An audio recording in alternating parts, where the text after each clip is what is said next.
चिक्की story.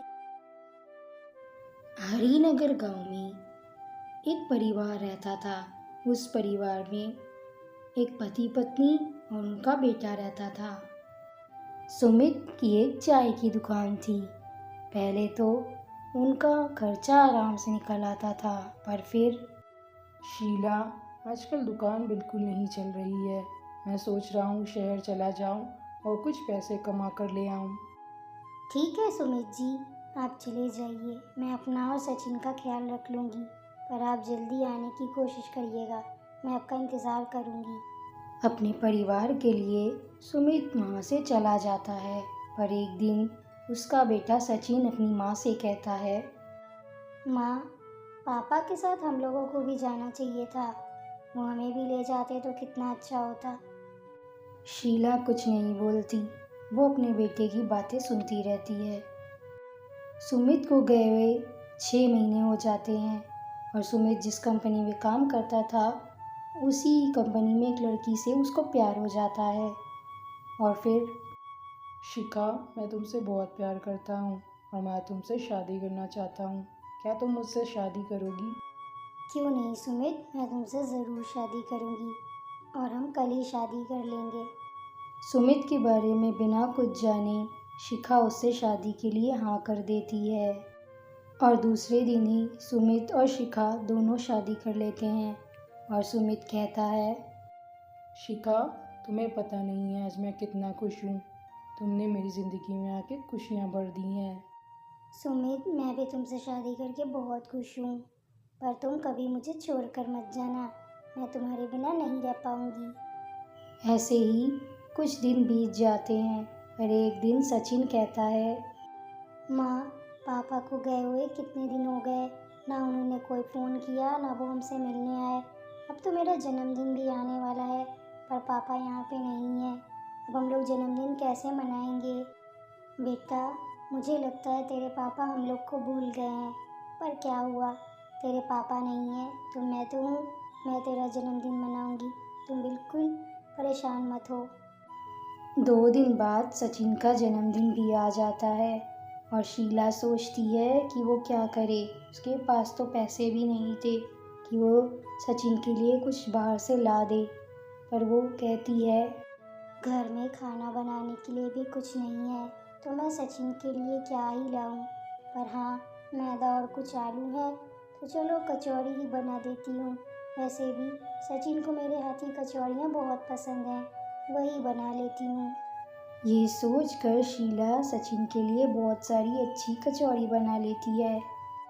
रात को जब सचिन घर आता है तो शीला कहती है, सचिन बेटा, आज तुम्हारा जन्मदिन शुरू होने वाला है और देखो मैंने तुम्हारे लिए कितनी अच्छी कचौड़ियाँ बनाई हैं। ज़रा खाकर बताओ ये कैसी बनी है। अरे वाह माँ, आपने तो कचौड़ियाँ बहुत अच्छी बनाई हैं। एक काम कीजिए, हम लोग एक कचौड़ी का ठेला लगा लेते हैं।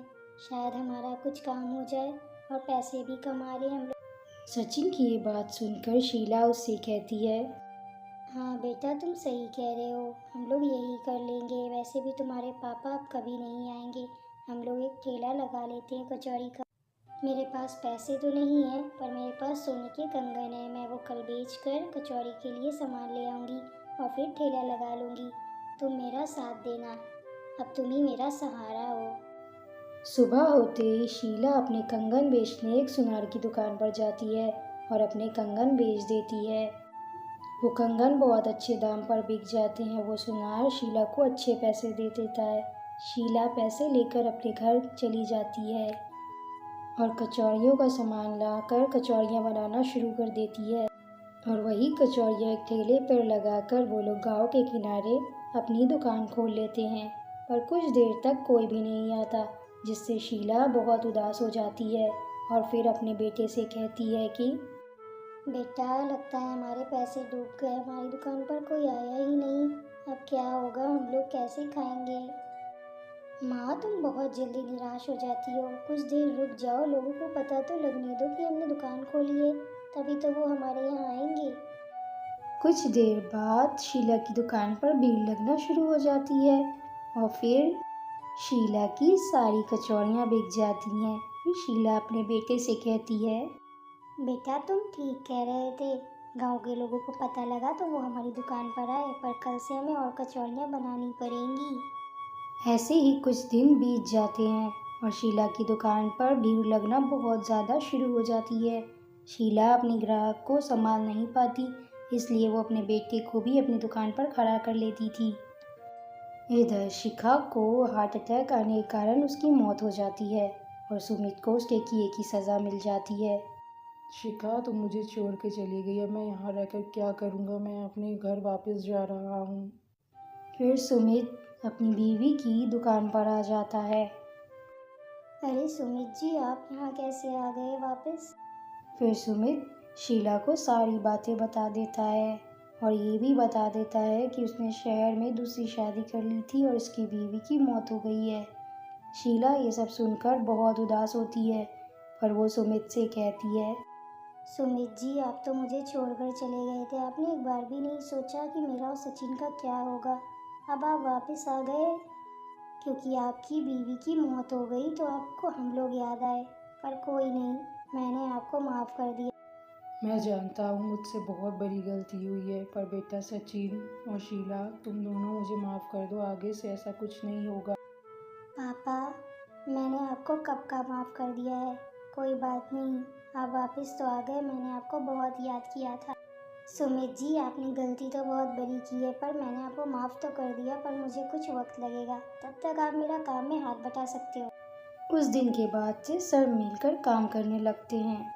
सुमित और सचिन दुकान को संभालने लगते हैं तो वहीं शीला घर से ढेर सारी कचौड़ियाँ बनाकर दुकान भेजा करती थी। इससे उन लोगों को बहुत मुनाफा होता था और फिर से उनका परिवार एक साथ खुशी खुशी रहने लगता है।